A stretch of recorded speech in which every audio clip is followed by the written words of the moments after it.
Hi guys, शायरी central का एक let's talk पे जो हमने सीरीज शुरू करी थी उसे आगे बढ़ाते हुए एक नया एपिसोड रिकॉर्ड करने की कोशिश करी जा रही है। आपको अच्छा लगे तो बताएं, बाकी मेरी कोशिश होगी कि आपको अच्छी चीज़ें कैसे न कैसे मिलती रहें। और इस बार के शायरी सेंट्रल एपिसोड में निदा फाजली जी की बात करी जाएगी, जो कि अपने समय के बहुत प्रसिद्ध और बड़े कहीं ना कहीं पोएट आप उन्हें कह सकते हैं। उन्होंने फिल्मों के लिए भी कुछ थोड़ा बहुत शायद गाने लिखे हुए हैं, और वो जो है उनके विषय में जानकारी जो है वो थोड़ी सी आपको निकाल के दे देता हूँ कि कहाँ से उन्होंने कैसे क्या शुरुआत करी, जिससे कि आपके मन में किसी प्रकार का शायर को जान के उसके बारे में पढ़ने का जो एक मज़ा है वो और एक अलग तरीके का होता है। इनका जो नाम था वो था मुक्तदा हसन निदा फाजली, या आप निदा फाजली भी नहीं कह सकते। इन्होंने 8 फरवरी 2016 में 77 वर्ष की उम्र में दुनिया छोड़ दी थी, और मेरे प्रिय शायरों में से ये एक हैं। दिल्ली में मुर्तजा हसन और माँ जमील फातिमा के घर तीसरी संतान के रूप में इन्होंने जन्म लिया। इसमें काफिए से मिलाकर मुक्तदा हसन रखा गया इनका नाम, और दिल्ली कॉरपोरेशन के रिकॉर्ड में इनके जन्म की तारीख 12 अक्टूबर लिखी गई है। पिता भी इनके शायर थे। एक बहुत अच्छी बात यह है, इन्होंने अपना बाल्यकाल ग्वालियर में गुजारा, जहाँ पर उनकी शिक्षा हुई, और उसके बाद वो स्नातकोत्तर भी हो गए। छोटी उम्र से लिखने लगे थे। तो निदा फाजली जी जो है मुख्य रूप से फाजिला कश्मीर के एक इलाके का नाम है, जहाँ से निदा के पुरखे आकर दिल्ली में बस गए थे, और इसलिए इन्होंने फाजली अपने नाम में जोड़ा। जब वो पढ़ते थे तो उनके सामने की पंक्ति में एक लड़की बैठा करती थी, जिससे वो एक अनजाना अनबोला सा रिश्ता अनुभव करने लगे थे। लेकिन एक दिन कॉलेज के बोर्ड पर एक नोटिस दिखा, miss Tandon met with an accident and has expired. Nida बहुत दुखी हुए और उन्होंने पाया कि उनका अभी तक का लिखा कुछ भी उनके दुख को व्यक्त नहीं कर पा रहा, ना ही उनको लिखने का जो तरीका आता था उसमें वो कुछ ऐसा लिख पा रहे थे जिससे उनके अंदर का दुख की गिरहें खुले। एक दिन सुबह वह एक मंदिर के पास से गुजरे, जहाँ पर उन्होंने किसी को सूरदास का भजन मधुबन तुम क्यों रहते हो रहरे, बिरह वियोग श्याम सुंदर के ठाड़े क्यों नजरे गाते सुना, जिसमें कृष्ण के मथुरा के से द्वारका चले जाने की उनके वियोग में डूबी राधा और गोपियां फुलवारी से पूछ रही होती हैं, ए फुलवारी तुम हरी क्यों बनी हुई हो, कृष्ण के वियोग में तुम खड़े खड़े क्यों नहीं जल गई। वह सुनकर निदा को लगा कि उनके अंदर दबे हुए दुख की गिरहें खुल रही हैं। फिर उन्होंने कबीरदास, तुलसीदास, बाबा फरीद इत्यादि कई अन्य कवियों को भी पढ़ा, और उन्होंने पाया कि इन कवियों की सीधी साधी बिना लाग लपेट की भौतिक भाषा में लिखी रचनाएं अधिक प्रभावकारी हैं। जैसे सूरदास की ऊधो मन न भाए 10-20, एक खुतो सो गयो श्याम संग को आराधे थे ईस, न कि मिर्जा गालिब की एब्स्ट्रैक्ट भाषा में दिल नादा तुझे हुआ क्या है। तब से वैसे ही सरल भाषा सदैव के लिए उनकी अपनी शैली बन गई, और इसीलिए वो सबसे ज़्यादा आम जनमानस में पसंद करे जाने वाले शायर हैं, और मुझे भी बहुत पसंद आते हैं। और हिंदू मुस्लिम कौमी दंगों से तंग आकर उनके माता पिता पाकिस्तान में जाकर बस गए, लेकिन निदा यहीं रह गए। कमाई की तलाश में कई शहरों में भटके। मुंबई क्योंकि हिंदी उर्दू साहित्य का केंद्र था, तो वहाँ से धर्मयुग, सारिका जैसी लोकप्रिय और सम्मानित पत्रिकाएं छपती थी। तो निदा ने काम की तलाश में वहाँ पे धर्मयुग, ब्लिट्स जैसी पत्रिकाओं में लिखने लगे। सरल और प्रभावकारी लेखन शैली नहीं, शीघ्र ही उनमें सम्मान और लोकप्रियता दिलाई। उर्दू कविता का उनका पहला संग्रह बहुत पहले ही छप गया था। अच्छा, कैरियर की उनकी बात करी जाए तो कमाल अमरोही रजिया सुल्तान बना रहे थे, और जानिसार अख्तर उसमें लिख रहे का एकदम से निधन हो गया था। और जानिसार अख्तर जावेद अख्तर के पिताजी हैं, और निदा के लेखन के बारे में जानकारी रखते थे कि उन्होंने 100% शुद्ध उर्दू बोलने वाले कमाल अमरोही को बताया हुआ था। अच्छा, कमाल अमरोही ने उनसे संपर्क किया और उन्हें फिल्म के वो शेष रहे 2 गाने लिखने को कहा, जो कि उन्होंने लिखे। इस प्रकार उन्होंने फिल्मी गीत लेखन प्रारंभ किया, और उसके बाद उन्होंने कई हिंदी फिल्मों के लिए गाने लिखे। उनकी पुस्तक मुलाकातें में उन्होंने समय के कई स्थापित लेखकों के बारे में लिखा, और भारतीय लेखन के दरबारीकरण को उजागर किया, जिसमें लोग धनवान और राजनीतिक अधिकार युक्त लोगों से अपने संपर्कों के आधार पर पुरस्कार और सम्मान पाते हैं। इसका बहुत विरोध हुआ और इसी के साथ कहीं ना कहीं पाकिस्तान में भी एक बार हो गए तो कट्टरपंथी मुल्लाओं ने उनका घिराव कर लिया था और उनके लिखे शेर घर से मस्जिद है बड़ी दूर, चलो ये कर लें, किसी रोते हुए बच्चे को बताया जाए। और अपना विरोध प्रकट करते हुए उनसे पूछा कि क्या निदा किसी बच्चे को अल्लाह से बड़ा समझते हैं? निदा ने उत्तर दिया कि मैं केवल इतना जानता हूँ, मस्जिद इंसान के हाथ बनाते हैं जबकि बच्चे को अल्लाह अपने हाथों से बनाता है। उनकी एक बेटी है जिसका की नाम है तहरीर, और उनके लोकप्रिय गीत जो है वो तेरा हिज्र मेरा नसीब है, तेरा गम मेरी हयात है, रैया सुल्तान का ये पहला फिल्मी गाना उन्होंने लिखा था। आई जंजीर की झनकार खुदा खैर कर, होश वालों को खबर क्या बेखुदी क्या चीज़ है, सरफरोश फिल्म में था, बहुत अच्छा। आप कभी भी समय मिले तो उसे गुनगुना भी सकते हैं, सुन भी सकते हैं। और कभी किसी को मुकम्मल जहाँ नहीं मिलता, ये आहिस्ता आहिस्ता फिल्म में था। और तू इस तरह से मेरी ज़िंदगी में शामिल है भी उन्होंने लिखा हुआ है। चुप तुम रहो चुप हम रहें, ये भी एक बहुत अच्छा गाना था, आपने सुना ही होगा। मैं गा के नहीं सुना सकता हूँ, वैसे कोशिश करूँगा सुना भी दूँ। दुनिया जिसे कहते हैं मिट्टी का खिलौना है, ये एक गज़ल थी। हर तरफ हर जगह बेशुमार आदमी, ये भी एक गज़ल थी। अपना गम ले के कहीं और न जाया जाए, ये भी एक इन्होंने लिखी थी, बहुत उम्दा गज़ल। काव्य संग्रह इनका जो था वो लफ्ज़ों के फूल पहला प्रकाशित संकलन था। उसके बाद मोर नाच, आँख और ख्वाब के दरमियाँ खोया हुआ था कुछ, आँखों भर आकाश, सफ़र में धूप तो होगी। आत्मकथा जो उन्होंने लिखी थी उसका नाम था दीवारों के बीच, दीवारों के बाहर। और संस्मरण जो लिखे थे उसके नाम थे मुलाकातें, सफ़र में धूप तो होगी, तमाशा मेरे आगे। और संपादन जो किया था बशीर बद्र की नई गज़ल का एक नाम, और जानसार अख्तर एक जवान मौत, दाग दिलवी गज़ल का एक स्कूल, मोहम्मद अलवी शब्दों का चित्रकार, जिगर मुरादाबादी मोहब्बतों का शायर। और इन्हें बहुत से पुरस्कार भी मिल चुके हैं, साहित्य अकादमी में मुख्य है, और स्टार स्क्रीन पुरस्कार भी मिला था सुर के लिए। और इसके अलावा इन्हें मध्य प्रदेश सरकार ने मीर तकी मीर पुरस्कार के से भी नवाजा है। मध्य प्रदेश सरकार का खुसरो पुरस्कार भी इन्होंने प्राप्त किया। महाराष्ट्र उर्दू अकादमी का श्रेष्ठतम कविता पुरस्कार उर्दू साहित्य के लिए भी इन्होंने प्राप्त किया। बिहार उर्दू अकादमी पुरस्कार, उत्तर प्रदेश उर्दू अकादमी का पुरस्कार, हिंदी उर्दू संगम पुरस्कार, मारवाड़ कला संगम, पंजाब एसोसिएशन कला संगम। तो इस तरीके से मतलब इनके जीवन में जो मज़ेदार चीज़ थी ये थी कि इन्होंने फिल्मों के लिए भी लिखा, और फिल्मों के साथ ही ये अपनी अच्छा मेरे पास अब इनकी जो कुछ अच्छी सी लाइनें हैं मैं आपको सुना देता हूँ। बहुत मुश्किल है बंजारा मिजाजी, सलीका चाहिए आवारगी में। ये इनकी दो लाइन की शायरियाँ हैं जो कि सबसे अच्छी और सिंपल है। ये कैसी कश्मकश है ज़िंदगी में, किसी को ढूंढते हैं हम किसी में। खुदा तो मालिको मुख्तार है कहीं भी रहे, कभी बशर में कभी जानवर में रहता है। न जाने कौन सा मंजर नज़र में रहता है, तमाम उम्र मुसाफिर सफ़र में रहता है। जिसकी तलब अजीज हो उससे कभी न मिल, पानी न मांग रेत से दरिया उगा के छोड़। अभी तक हौसला हारे नहीं सादी ज़मी वाले, अभी तक खुदकुशी करने की हिम्मत है किसानों में। बना करता था राजा खून से राजा के पहले भी, विरासत की रिवायत आज भी है हुक्मरानों में। वो लुटेरा था मगर उसका मुसलमान नाम था, बस इस एक जुर्म पर सदियों मुझे डांटा गया। मछलियां नादान है, मुमकिन है खा जाएं फरेब, फिर मछुआरे का भरे तालाब में काटा गया।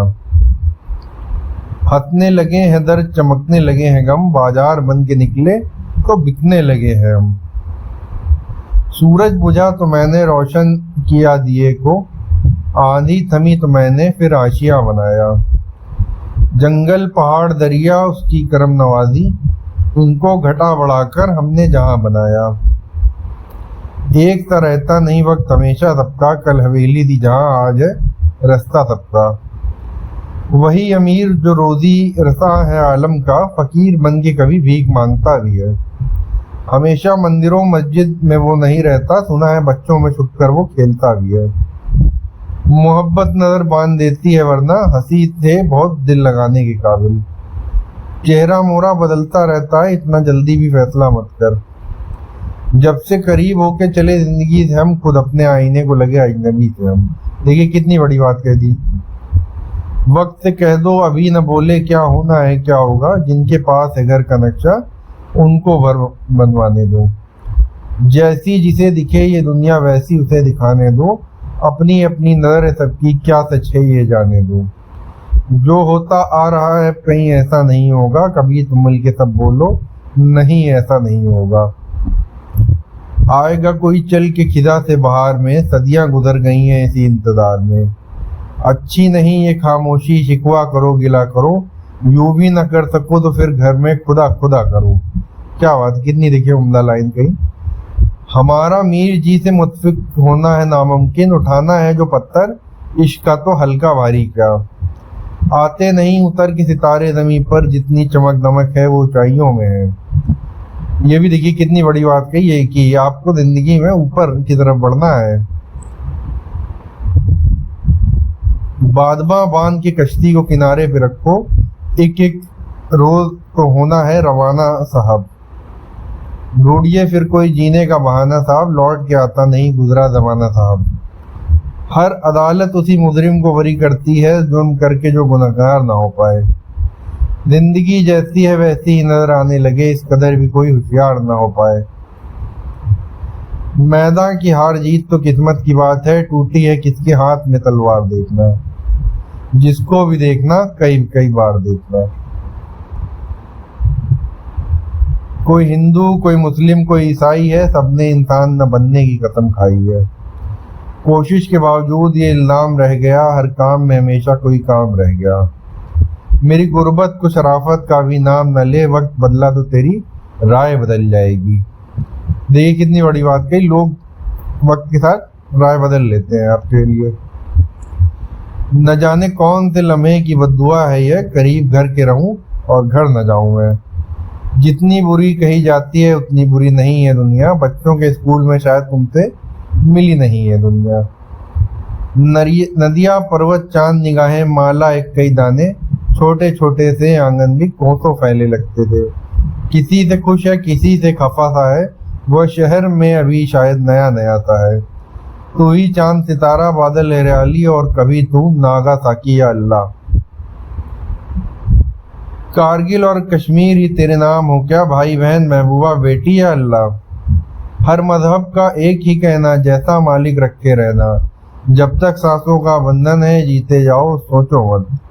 कठपुतली है या जीवन है जीते जाओ सोचो मत। सोचते ही सारी उलझन है जीते जाओ सोचो मत। ओवर थिंकिंग वालों लोगों के लिए कितना अच्छा ये है लाइन।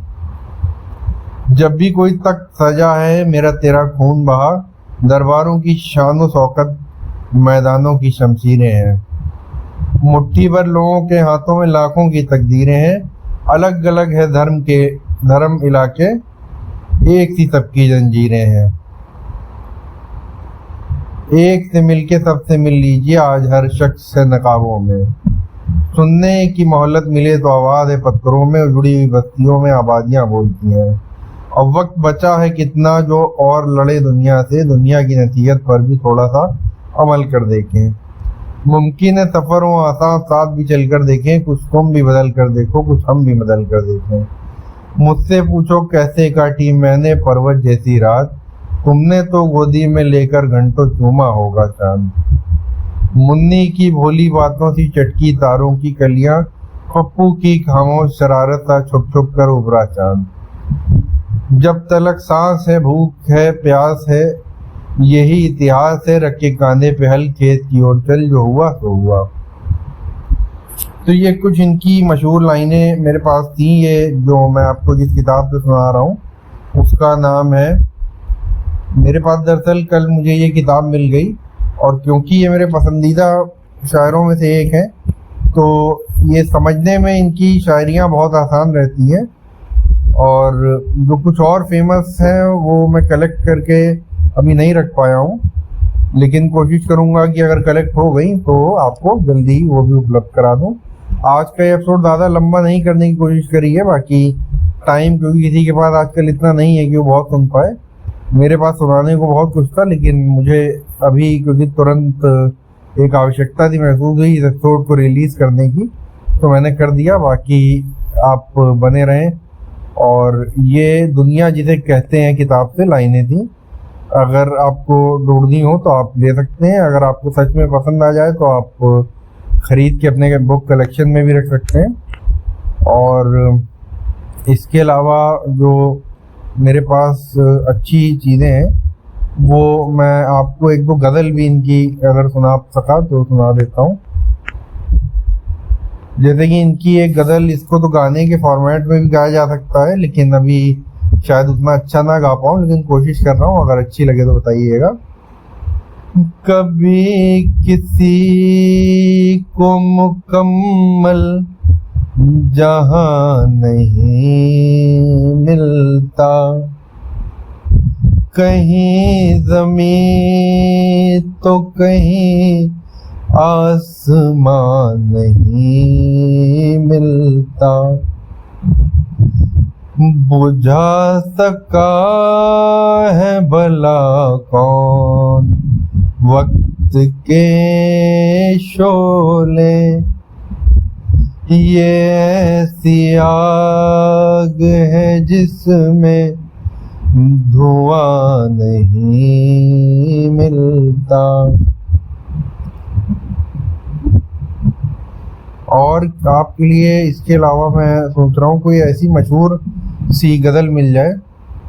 जैसे ये बहुत अच्छी थी, गरज बरस प्यासी धरती पर, फिर पानी दे मौला, चिड़ियों को दाना बच्चों को गुड़धानी दे मौला,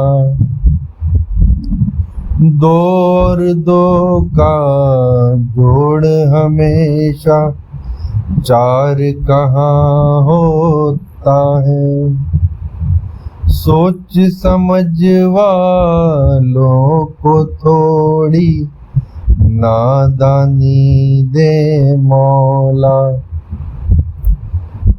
फिर रोशन कर ज़हन का प्याला, चमका नई सलीबें, झूठों की दुनिया में सच को ताबानी दे मौला,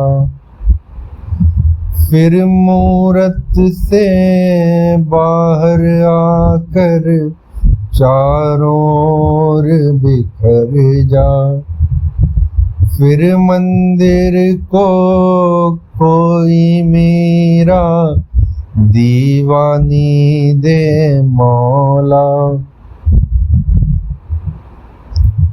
ये भी एक बहुत इनकी मशहूर गज़ल थी।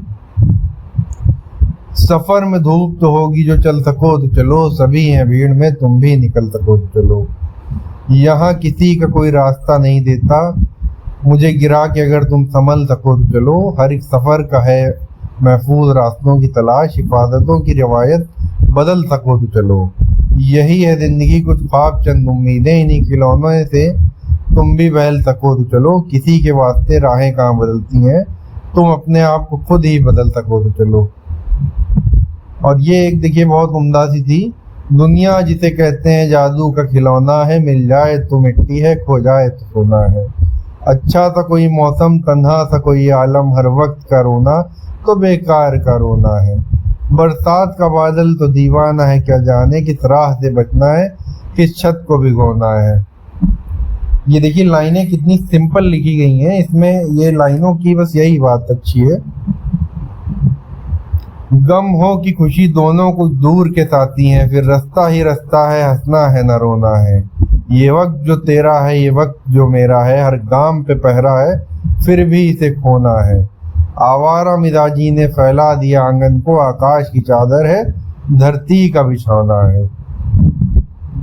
एक ये वाली आप देख सकते हैं, धूप में निकलो घटाओं में नहा कर देखो, जिंदगी क्या है किताबों को हटा कर देखो, सिर्फ आंखों से ही दुनिया नहीं देखी जाती, दिल की धड़कन को भी बीनाई बना कर देखो, पत्थरों में भी दवा होती है, दिल होते हैं अपने घर के दरो दीवार सजा कर देखो, वो सितारा है चमकने दो यूं ही आंखों में, क्या जरूरी है उसे जिस्म बना कर देखो, फासला नजरों का धोखा भी तो हो सकता है, चांद जब चमके जरा हाथ बढ़ा कर देखो।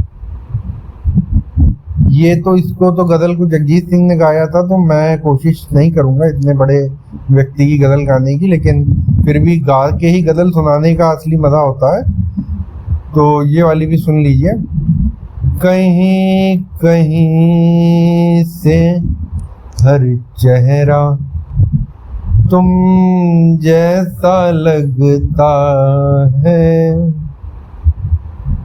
तुमको भूल ना पाएंगे हम, ऐसा लगता है, तुमको भूल ना पाएंगे हम, ऐसा लगता है, ऐसा भी एक रंग है जो करता है बातें भी, जो भी इसको पहन ले वो अपना सा लगता है,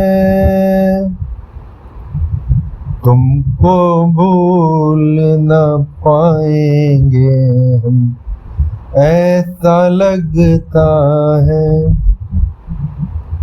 अच्छा, ये एक और देखिए, इनकी गजल थी बहुत खूबसूरत, मुझे भी बहुत पसंद है। अपनी मर्जी से कहाँ अपने सफर के हम हैं, रुख हवाओं का जिधर का है उधर के हम हैं, अपनी मर्जी से कहाँ अपने सफर के हम हैं, पहले हर चीज थी अपनी मगर अब लगता है, पहले हर चीज थी अपनी मगर अब लगता है, अपने ही घर में किसी दूसरे घर के हम हैं, वक्त के साथ है मिट्टी का सफर सदियों से, वक्त के साथ है मिट्टी का सफर सदियों से, किसको मालूम कहाँ के हैं किधर के हम हैं,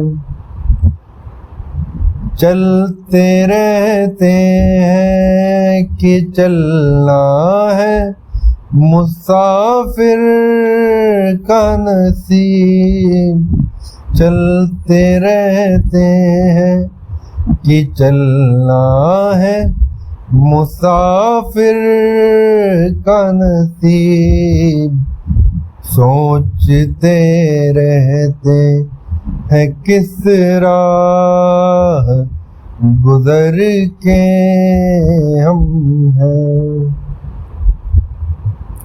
ये कुछ एक मतलब इनकी बहुत शानदार और मेरी भी बहुत प्रिय गजलें हैं और इसीलिए मैंने आपको सुना दी।